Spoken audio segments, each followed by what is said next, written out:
ہمیں اپنے راستے کا انتخاب کس طرح کرنا چاہیے؟ لانگ ٹرم ہونا چاہیے یا شارٹ ٹرم ہونا چاہیے؟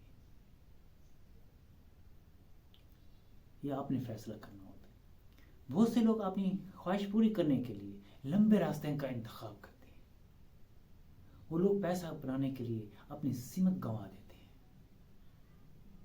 انہیں کوئی ارد گرد کی نہیں ہوتی، کوئی کسی کنٹری میں جا رہا ہے، کوئی کس ملک میں جا رہا ہے، کوئی کس شہر میں جا رہا ہے، پیسے کی غرض سے پیسہ کمائی جا رہا ہے۔ پیسے بنانے کی مشین بنا ہوا ہے کہ پیسہ کیسے کمانا ہے۔ پیسے کے لیے اپنی صحت خراب کر لیتا ہے، پھر اسی پیسے کو اپنی صحت پر ٹھیک کرنے کے لیے لگا دیتا ہے۔ زندگی آپ کو لمبا راستہ کس چیز کے لیے طے کرنا ہے؟ آپ انہیں تگ و دو کیوں کر رہے ہیں؟ کیا یہ چیز شارٹ ٹرم سے آپ حاصل نہیں کر سکتے؟ مختصر راستے سے آپ حاصل نہیں کر سکتے؟ مثال کے طور پر آپ کو جو شے جان کے بل بوتے پر حاصل کرنا ہے، عین ممکن ہے وہ کسی کو ایسے ہی مل گئی ہو۔ ہم پیسہ اس لیے کماتے ہیں کہ ہمارے زندگی میں سکون آ جائے۔ پیسہ تو آ جاتا ہے لیکن سکون نہیں آتا۔ آج کل میرے نفسیات کے پاس بہت سے لوگوں کی لائنیں لگی ہوئی ہیں۔ وہ کون لوگ ہیں؟ پیسے والے لوگ ہیں۔ کیوں آئے ہو جی؟ سکون نہیں ہے۔ ہمارے پاس پیسہ تو ہے لیکن ہماری زندگی میں سکون نہیں ہے۔ یہ لمبے راستے کا انتخاب ہمارا مزاج بن چکا ہے۔ یہ غلط فہمی ہے کہ مختصر راستے سے ہمیں کوئی کامیابی حاصل نہیں کر سکتے۔ اگر کسی کو لمبے راستے پر ڈال دیا جائے تو وہ بہت خوش ہوگا۔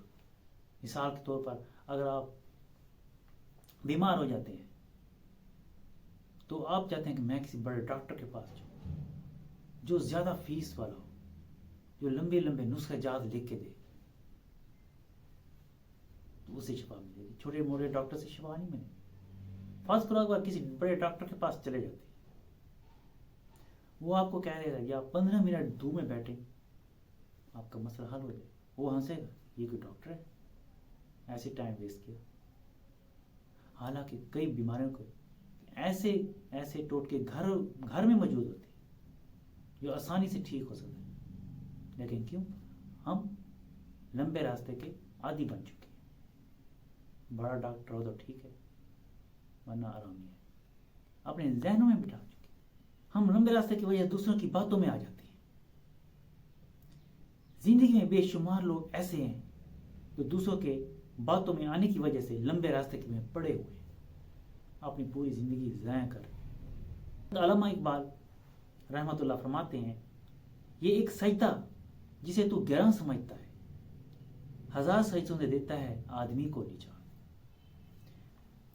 اب لوگوں کے پاس مقبول حج کرنے کا موقع ہوتا ہے لیکن وہ یہ حج ادا نہیں کر پاتے۔ مقبول حج کا مطلب ہے کہ اپنے والدین کو مسکرا کر دیکھنا، نہ اس پہ کوئی پیسہ ہے نہ کوئی خرچ ہے، سکون ہے۔ اب لوگ کیا کرتے ہیں؟ حج ادا کرنے کے لیے لمبا راستہ اختیار کرتے ہیں۔ اس میں کتنی مشقت ہوتی ہے؟ آپ کے پاس پیسہ لگتا ہے، ٹائم چاہیے، انرجی چاہیے، طاقت چاہیے، وقت چاہیے، پھر جا کے حج ادا کرتا ہے۔ اب یہ چھوٹا سا ایک عمل ہے، مختصر مقبول ہے۔ محمد صلی اللہ علیہ وسلم نے ارشاد فرمایا، خاک میں ملے اس کا سر جس نے والدین کو بوڑھا دیکھا اور جنت حاصل نہ کی، اور بدبختی اس کے لیے ہے جس نے والدین کو بوڑھا دیکھا لیکن اس کی خدمت نہ کی۔ کیونکہ سارا حج ہی ان کے پاس ہے، والدین کی خدمت کرے، اپنے ارد گرد لوگوں کو دیکھے، مفت میں ثواب مل سکتا ہے بجائے لمبا راستہ اختیار کرے، پیسے کا زیان کرے۔ اگر حج کے لوازمات پر غور کیا جائے تو پتہ چلتا ہے اس میں کتنی مشقت ہے۔ لوگ مشقت کا انتخاب کرتے ہیں، اس میں کوئی شک نہیں، حج صرف اہل استعداد پر ہی فرض ہے، مگر وہ لوگ جن کے والدین کے پاس ہیں ان پر توجہ نہیں دیتے اور لمبے راستے کا انتخاب کر لیتے ہیں۔ ہمارا جی چاہتا ہے کہ زکام کا بھی آپریشن ہونا چاہیے، اس میں کوئی تکلیف ہونی چاہیے۔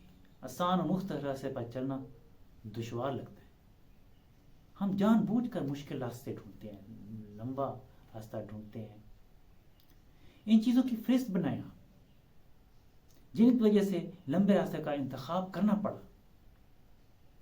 اپنے آپ سے سوال کیجیے، اپنے آپ سے پوچھیے کبھی اکیلے بیٹھ کر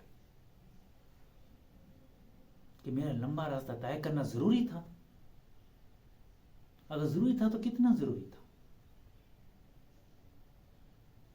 کہ اتنی تگ و دو کی ضرورت تھی اور اتنی توانائی خرچ کرنی پڑی؟